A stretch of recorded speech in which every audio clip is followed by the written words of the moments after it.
Hi everyone. In this class, we will discuss our EDI standards.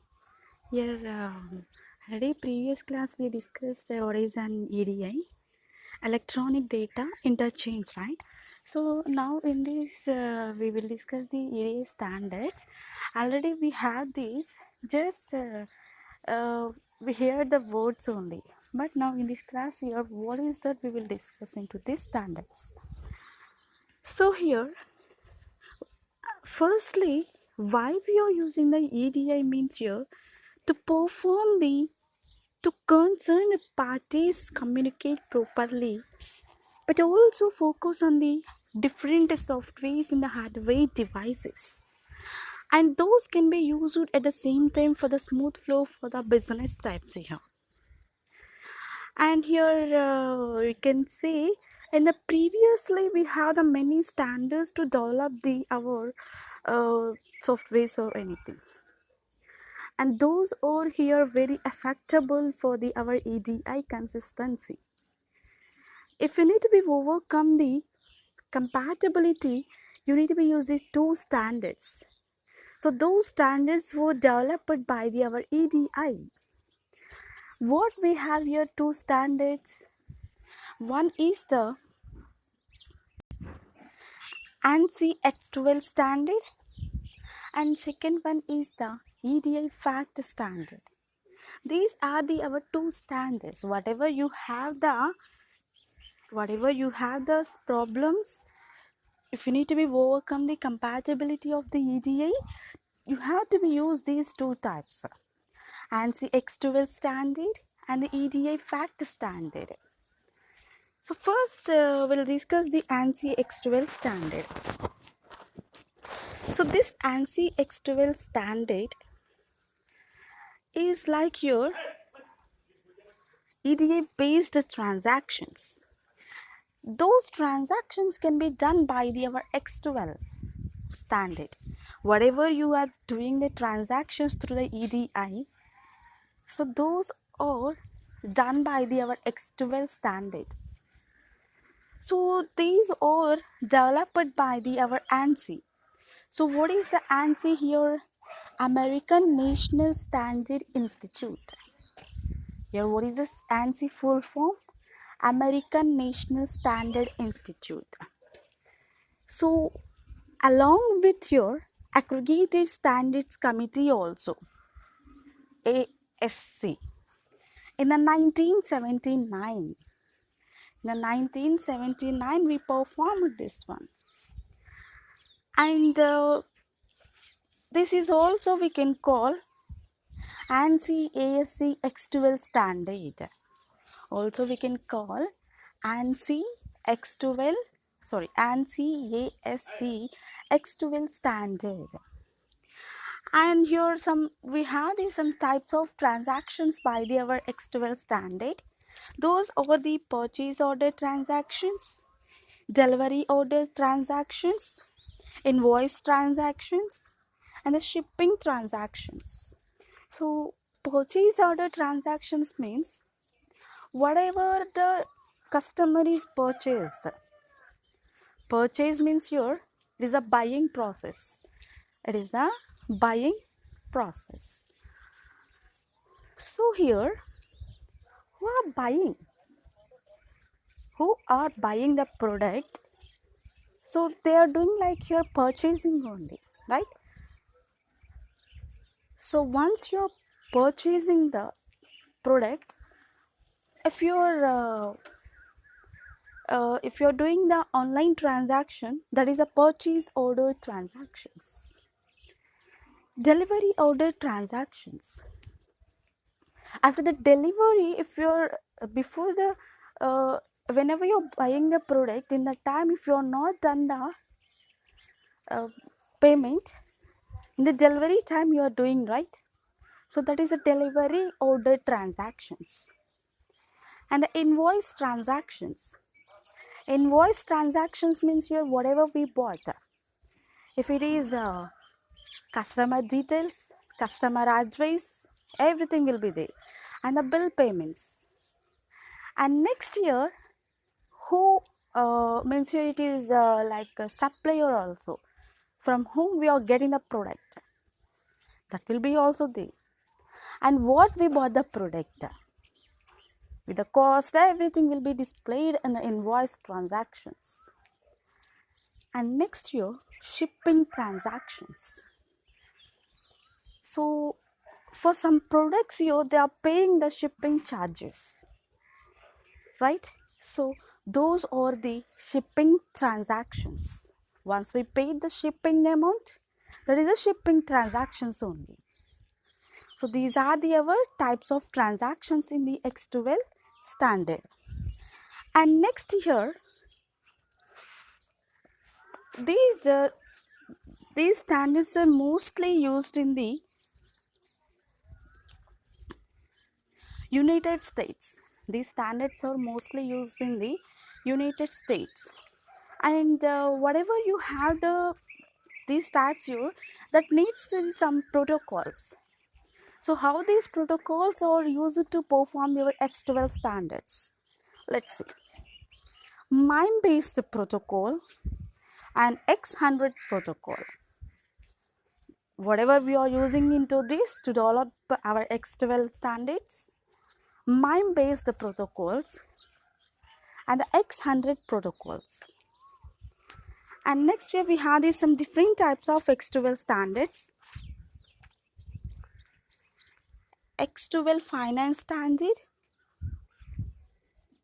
and X12 transportation standard and X12 insurance standard. Finance means here it is how much we are paying, how much we are transacting, or else here how many members are buying the product. So that is like your one financial information. Transportation means here whatever we have the products, if any customer is bought that one, so we are doing the transportation, right, through the some networks. And next here insurance means like some products or else here anything. So if we need the insurance for health insurance, like that. So if you're transacting the money for that, that is also here one type of X12 standard. Like this here we have the ANSI X12 standard. And next here we have the second one, that is the EDIFACT standard. EDIFACT standard. So here EDIFACT standard means electronic data interchange for administrator, commerce and transport. Your EDIFACT full form is the electronic data interchange for administration committee and administration and commerce and transport. So this standard is developed by our United Nations in the year of 1987. This EDIFACT was invented by or else here developed by our United Nations. In the 1987 they developed this one. In the 1987 they developed this one. And also we can call this is the UN EDIFACT. ANSI X12, whatever we have the ANSI X12 standard, so that ANSI X12 standard merged with our EDIFACT standard. Whatever you have the ANSI X12 standard, that is merged by our ANSI X12 standard in the year of 1997. So these two are merged in the form of 1997. And why means here these standards make the system versatile. Why we merged means here these are making the versatile manner once you combine this. And the EDIFACT standard was further developed within the form of UNECA. UNECE. And this is the United Nations Electronic Commission for Europe. For Europe, UN ECE. And here whatever you have the transactions, suppose you can see some of the transactions defined by the standards, or those are similar to define with our ANSI X12 standard. So if you need a purchase order transaction, delivery order transaction, invoice transactions, shipping transactions, so here you can use your transmit information among various countries or companies.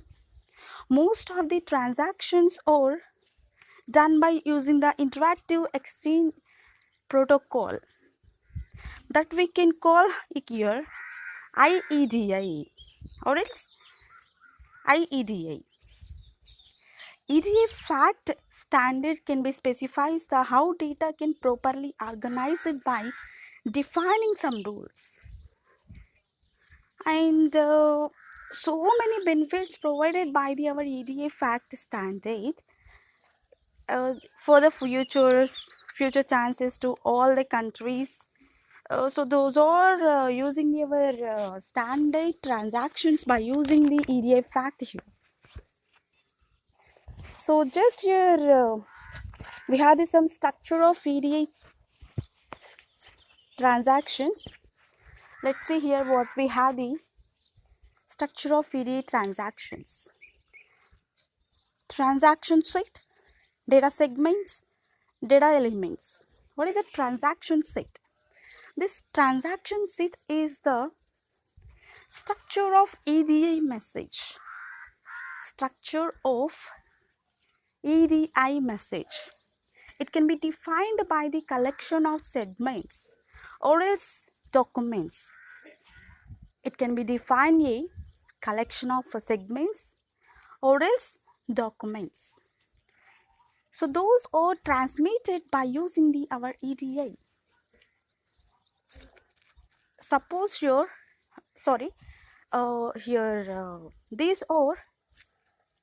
there are around 300 transaction sets in our ANSI X12. 300 set in the transaction set. And the data segments. These data segments is having the one EDI structure. These segments is nothing but here set of data elements. So why we are using these data segments means it is providing some information regarding different transactions, like information related to invoice transactions, information related to shipping transactions, information related to the purchase orders transactions. And next here we have the data elements. These elements are also here EDI structure of data elements.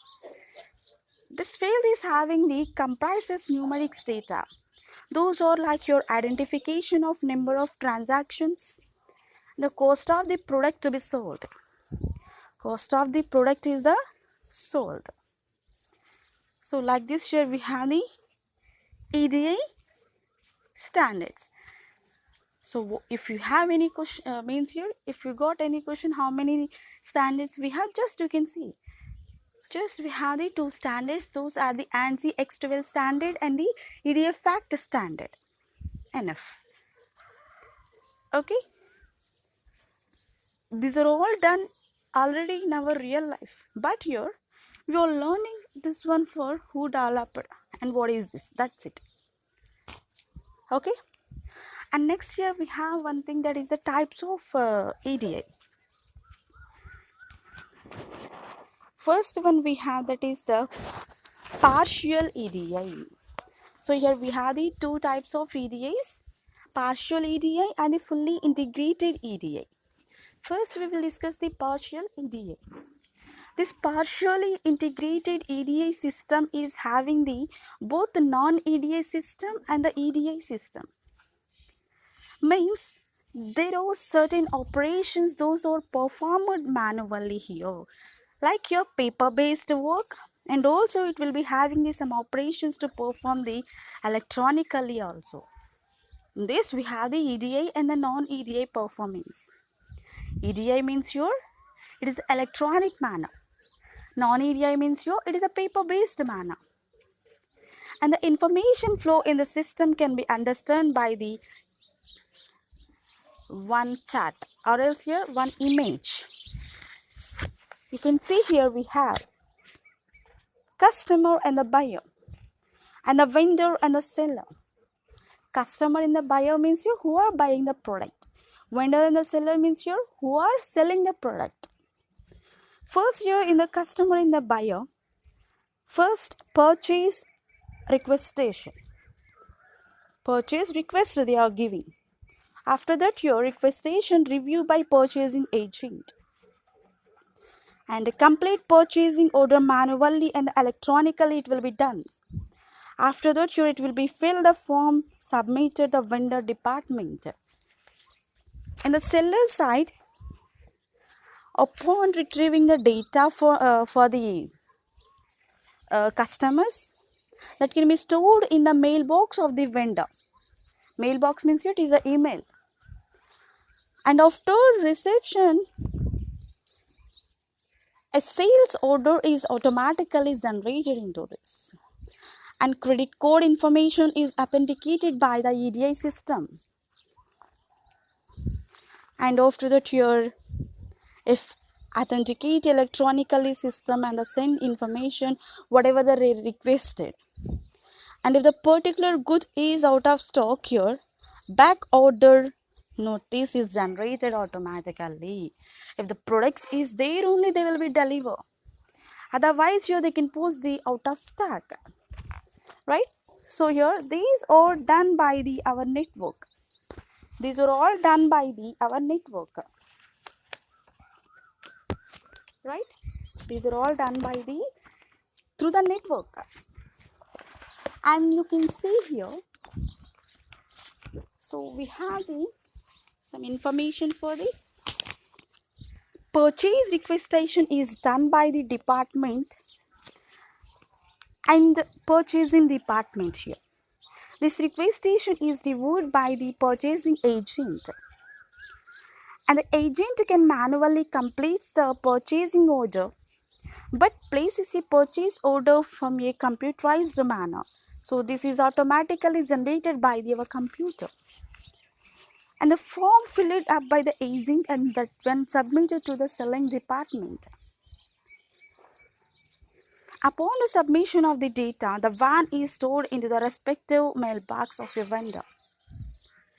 The receiving vendor retrieves the order from van, thereby generating the sales order automatically. And the credit code information is authenticated by our EDI system.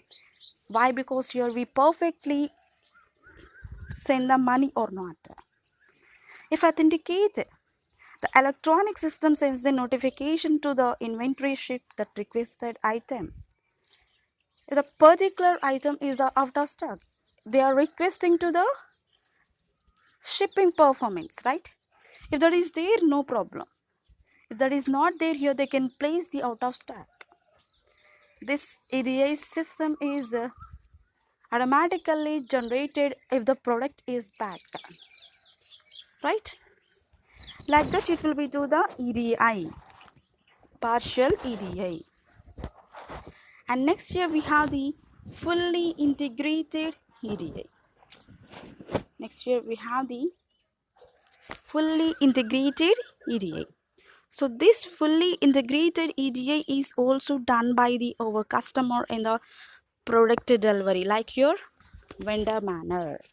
This fully integrated is also done by our customer and the vendor. Means the partially means here if it is out of stock here they are stopping the process there, right? If that is out of stock here they are stopping the process there. So for that case here we are talking about again here fully integrated EDI. So this is also done in the form of our customer and the vendor. Let's see here.